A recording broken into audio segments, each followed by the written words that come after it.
Nagsit lang po yan. Lagi namin.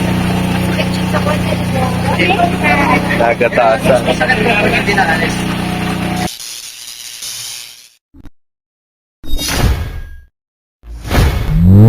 Ayan, Alpine. Yung may...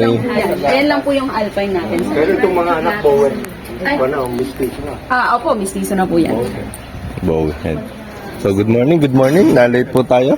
So, dito po muna tayo. No? Ito naman po susunod nating lahi, yung nag-iisa nating soul meat type. Ayan, meat type, goat. Yan po si Boer. No? Si Boer. Po kayang tumimbang ng 80 kilograms hanggang 100 kilograms. No, so mapapansin niyo po sa kanyang katawan, kulay puti po yung katawan niya, and then yung ulo niya po brown. No, so yun po yung pagkakakilanlan ni Boer. So makikita niyo po yung tenga niya rin, medyo malapad tsaka pababa.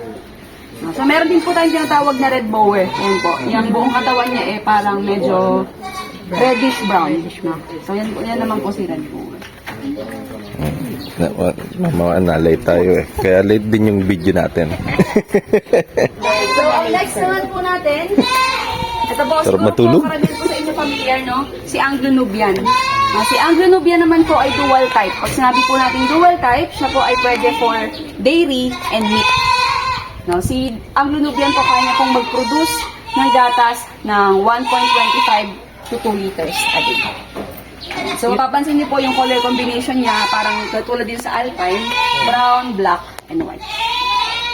So, hindi po kasama yung Sergio, ituturo ko nga rin eh.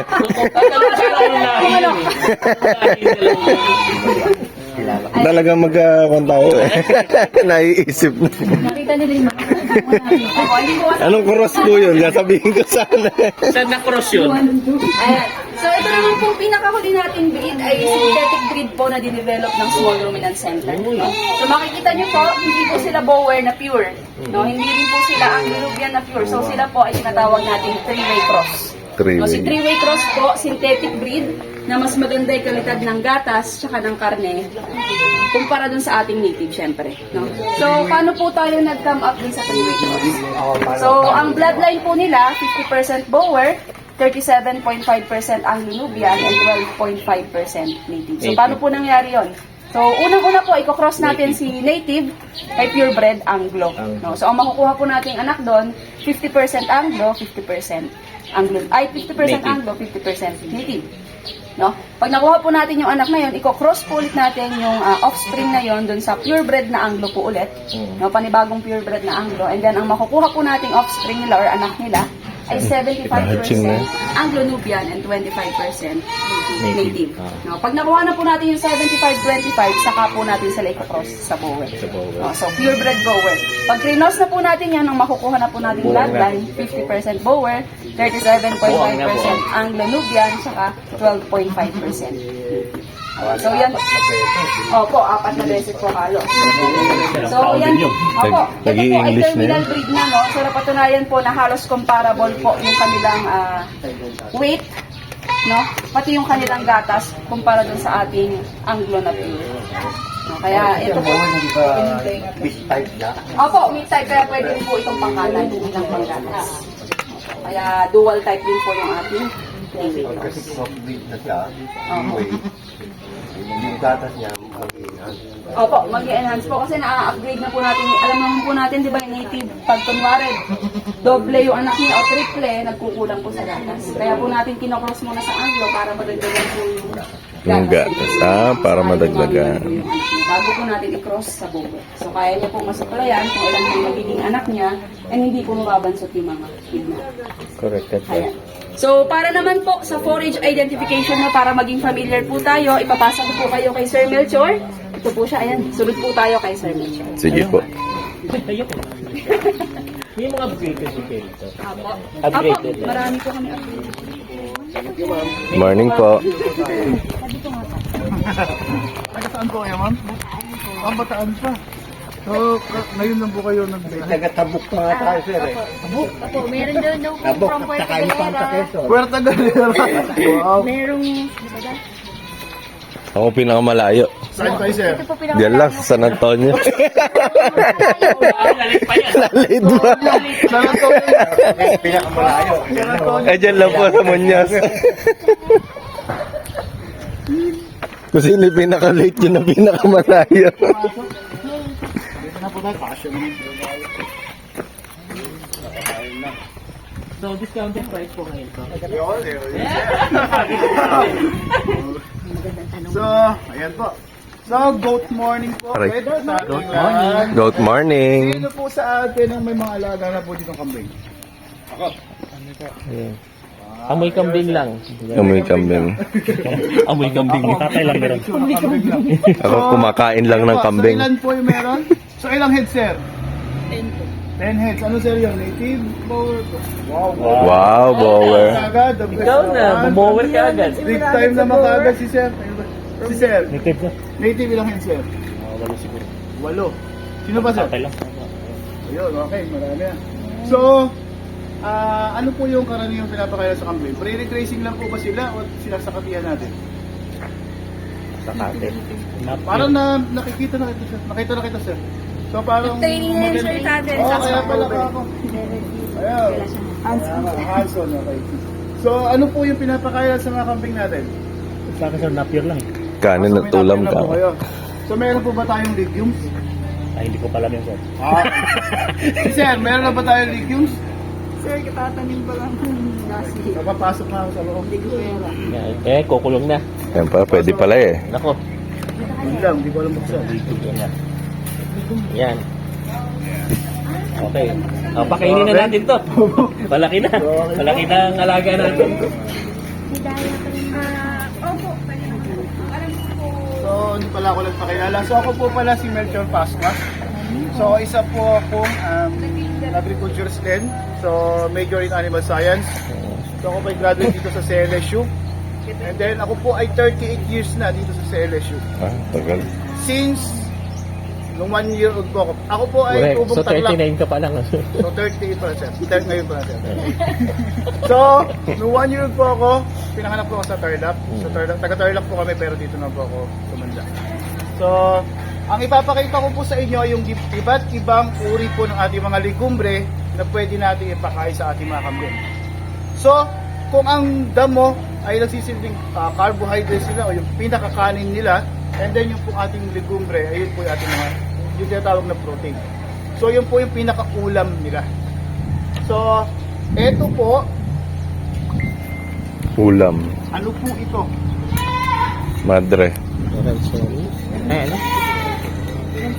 Akasya. Kasi mas kakawate po, alam mo, nagano po sila sa kakawate. Pero eto po ay indigo. Indigo. Eto po Ah, indigo pera. indigo Ito pera. po ay mga ginagamit namin mga legumes na pinapakain namin sa kambing para mas dagdag pa po yung kanilang mga nutrients na kailangan.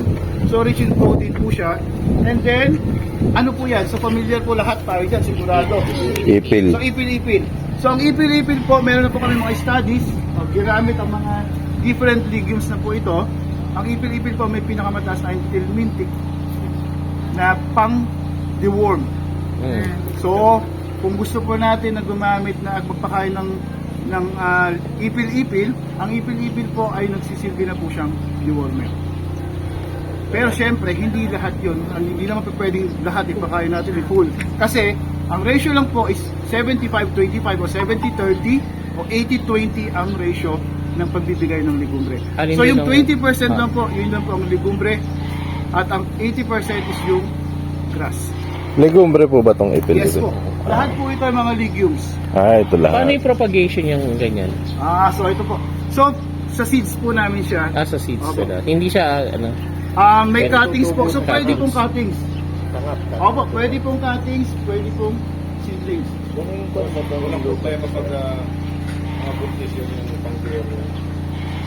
Wala po. So, ang legumes po ay pinapakain kahit na bubuntis. Kasi mas maganda po kung pinapakain po natin siya ng Sir guys, gaano karami ang pakain? 20%. 20% lang po. So 80% pa rin po ito mo. So pwede pong 75-25 or 70-30. So pwede pong ganun. So 80-20 every day po. So ang pagbibigay po namin ng legumes ay every morning.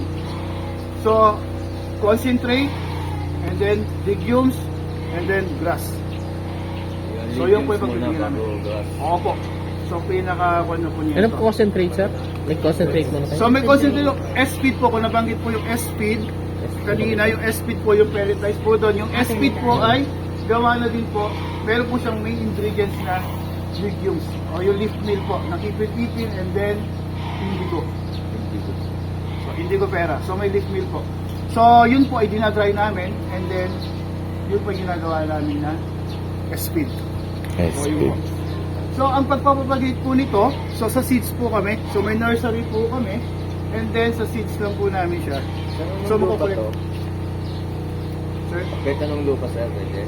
Yes sir, pero ang ginagamit po namin, syempre marami po kaming humus dito, nakukompose na po namin, may mga partially decomposed na po kaming mga manure ng goat, yun po yung ginagamit namin na potting media namin.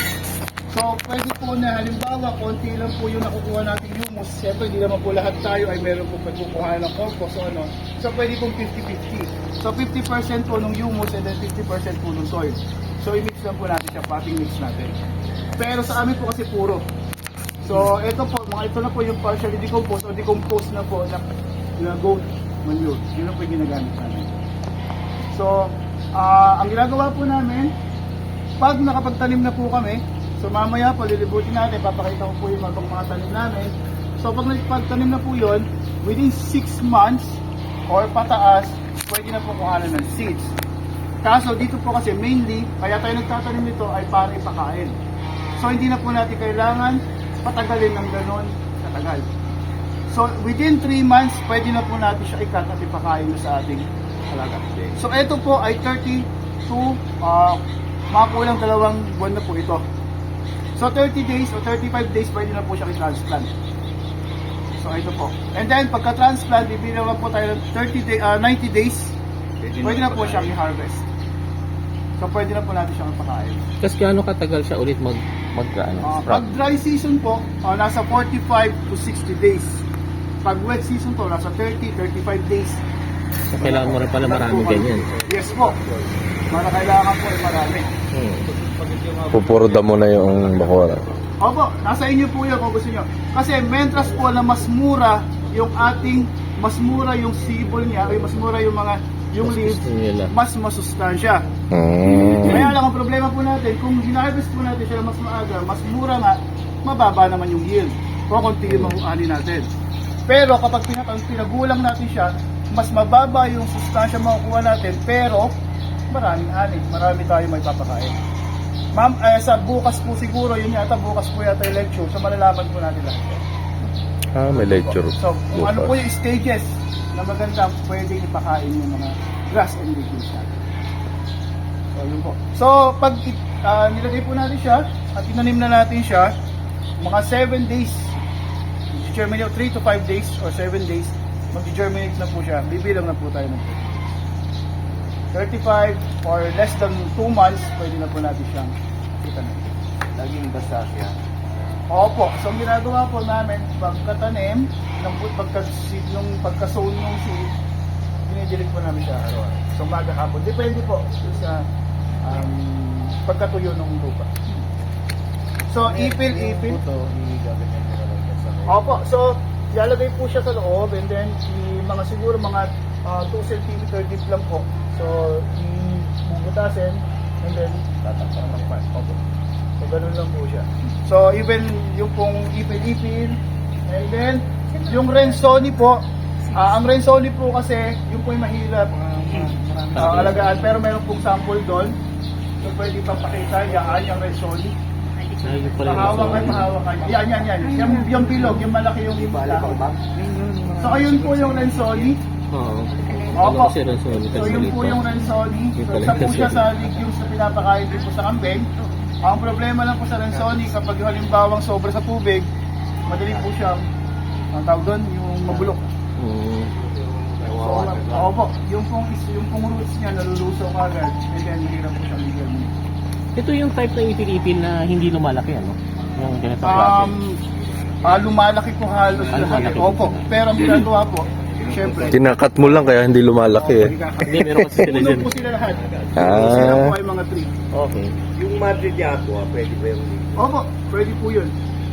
Rich in protein din po siya. Madre de agua. Mulberry, so pwede po siya. basta Sa umaga lang pagkain niya. Opo, depende na po sa inyo kung umaga or hapon, basta hindi po lalagpas sa 20 o 30% yung kanyang diet.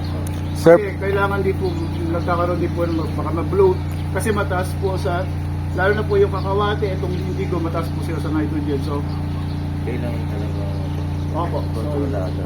Opo. sir, yung mga, di ba, kunyari may mga nagtatanim ng gulay, patapos na sila, yung mga sitaw, yung mga kamatis, pwede ba yung mga ganun? So, ang pamalit po sir, ito.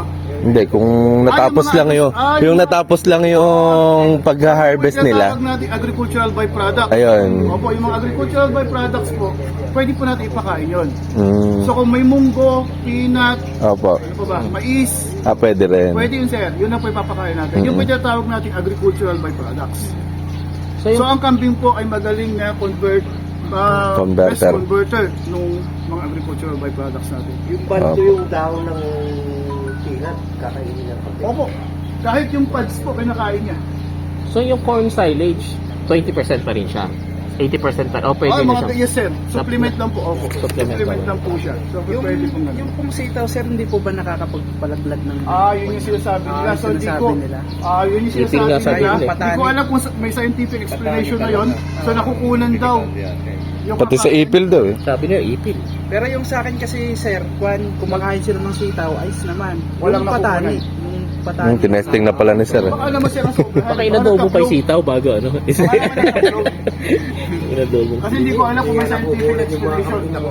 Ikaw ko eh. Hindi ko lang po alam kung may scientific explanation na yun. So, hindi po okay. Bukod doon po sa ipilipil na pwedeng pang ano pa yung katangian ng Ito po mga, lahat po halos ng legumes na ito, ito po pinapakain namin lahat sa mga, kahit sa mga nagagatas. Maganda po siya para sa mga nagagatas. So, Except sa ipilipil na meron siyang purgative. opo, may pang-deworm din po natin siya. So, meron pong tinatawag na yung tanin, ano yun, so may sinasabi na yun. So, yun po. Nakakain daw sila na yung insect na Tapos, pag nakain po ng kambing, mamatay. Oo daw. May cases na po kasi kaming nangyaring gano'n, lalo na kung may alaga din po kasi ang kambing. So, meron po kami pinakain, sabi nila pag may kinain na, halimbawa, higal o gano'n, so namamatay. So, yun po ay napatunayan ko, hindi ko lang alam kung lahat tayo nakikita. Nangingisay, sir, Opo. kagad. May kambing din po kasi kami, so yun po yung nangyari. So, wala naman. So, ito naman po, wala po. So, pag naman po sila, opo, inaalaga naman po namin sila. So, pag hindi-maintain naman na po namin sila dito, nagbibigay po kami ng herbicide before po namin siya. So, Wow, yun daw mo, may herbicide. pero, siyempre, Herbicide hindi din daw. makain nung kambing yun. Ayun. Nasa nursery, malayo sa kambing. And then, And then, damo mismo yan eh, di ba? ay, herbicide pala, insecticide. Ayun. Nagulat ako. Kaya nga nagulat ako eh. Insecticide, sorry po. Insecticide pala. Oo. Herbicide, hindi, papatayin mo yun. Kaya nga sabi ko. Okay po. So, insecticide. So, yun.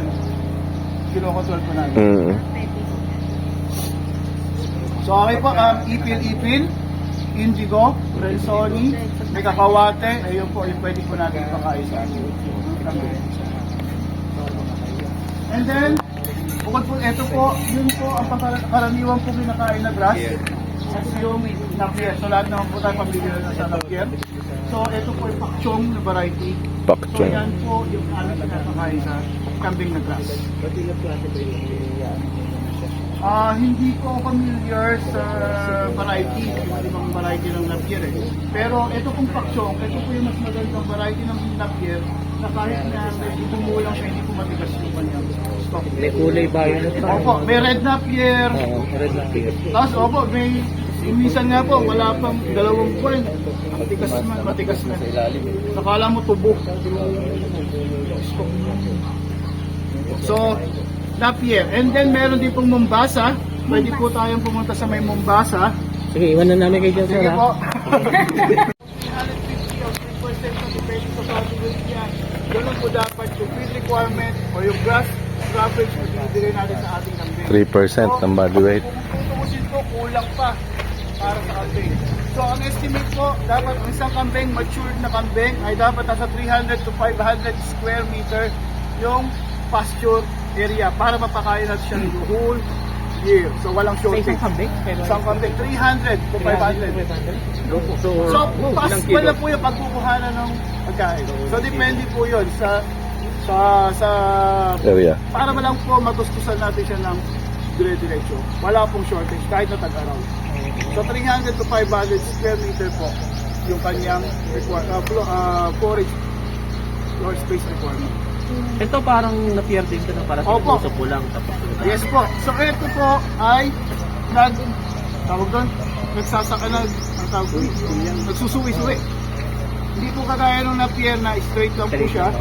Ito po ay same po ng karakteristik ng Napier. So same lang po sila ng lead. So straight lang po siya and braided. So pero ito po ay nagsusuwi. So alam ko po ang Mombasa ay parang improve na po na variety ng Paragrass. Paragrass. Ang kagandahan lang po dito, halos walang tapon kapag sa Mombasa. Hindi kagaya po nung Napier, kapag gumulang, yung pong matigas nun, hindi na po kasi masyadong kinakain. So mas ito po, kahit na mag-mature, hindi po siya gaanong matigas, and then hindi po halos nalilimitahan po natin yung tapon. So yun po yung kagandahan sa Mombasa. Pwede rin ba sa Ito po, okay lang po. Basta hindi po yung talagang tubig na tubig. Gusto po nito. Ito po, madali lang po siyang alagaan. Kasi kahit na, halimbawa, na-harvestan po natin, patubigan lang po siya ngayon. And then, mga ilang araw lang po, makikita nyo, mayroon na siyang ito po, 30-35 days na po. 1 month lang po, mayroon na po ulit kayong pwedeng anihin. So, 35 days lang po. Depende po yan kung wet season or dry season, mas nag-iiba lang po yun na. So 35 to 45 days, pwede na po ulit siya. So, planting distance, ituturo naman na po sa inyo. So, pinapakita ko lang po is yung so, ito po yung isa. So, Napier, Mombasa, ito po yung mga grass na ipinapakain natin. Yung Sitaria po sana, meron pa po kami Sitaria. Ang problema po ay naani na rin po. Hindi na po nahintay itong training kasi kulang na po kami sa pagkain. Grass din po. Opo. So ang Sitaria po ay same po. Magkakapares na po siya. Pero sedges po siya. So may kanto-kanto po yung kanyang stock. So sedges din po siya. And then same lang po nung kanyang dahon. Pero kapag yun po, mahalata nyo po yung Sitaria kapag yung nag-matured na siya, nakaganyan po yung dahon niya, halos nakayupo na yan. So makikita nyo pag nakatanim yung Sitaria, pag lumaki na, nakaganyan, parang nakasete. O kung nakaganon po yung kanya. So mahalata nyo kung ano yung Sitaria doon. So same lang po, meron lang din po siya. Ito, mukhang kwan yan ah. Hindi. Ang laki eh. May sungay na.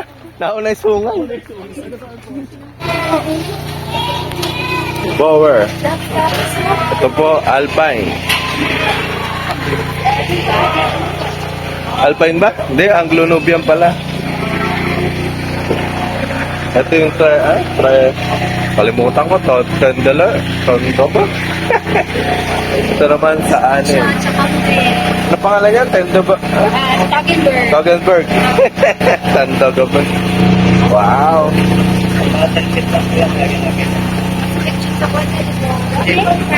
Nagatasa.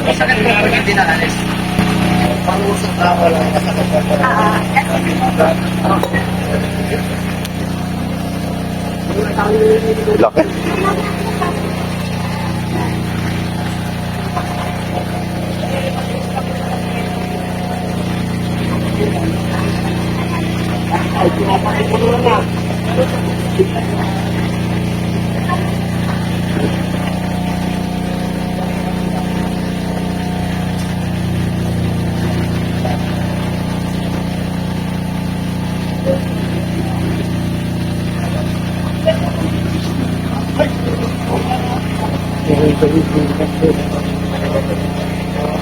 Toggenburg. Tapos ito sa anin, yung white. Queen of Dairy Goat. Ha? Saan po ba? Ha? Saan po ba? Saan gusto ko yung puti?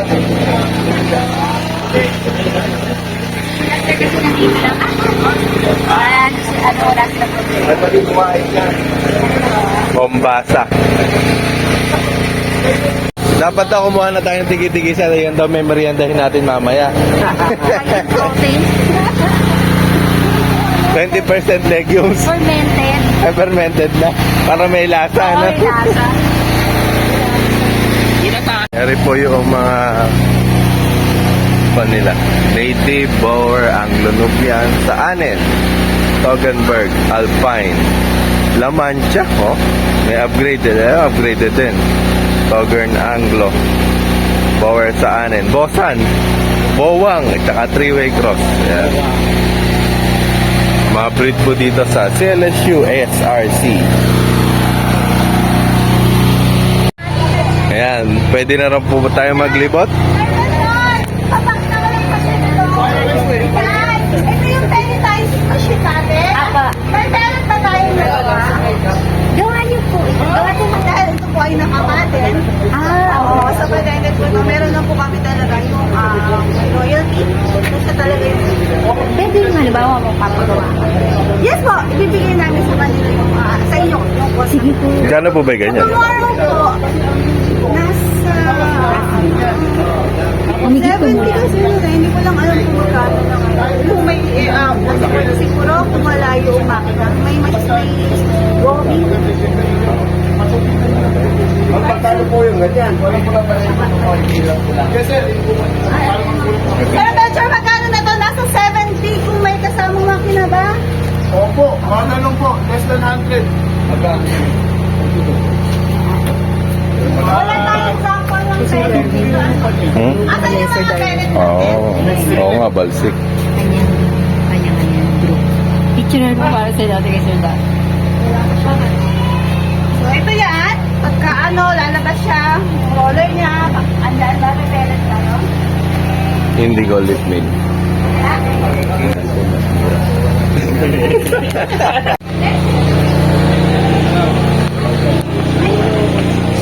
Pre-face to, pre-face. May matcha dito, ma'am?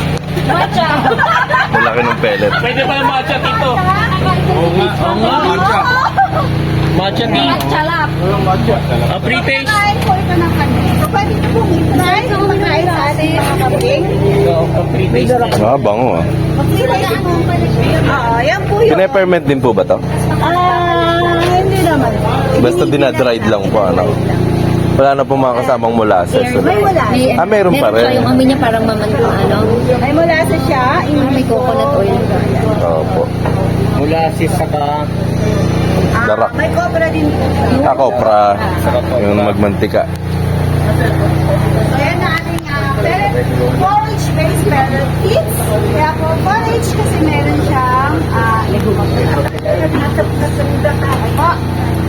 so next, cobra pala. Experimental area. Kaya pala parang coconut oil. Kala ko, titigman mo. Sige ka muna. Kala ko lang. Agad yung aming mga... Ayun ba ang pang-harvest namin? Wow.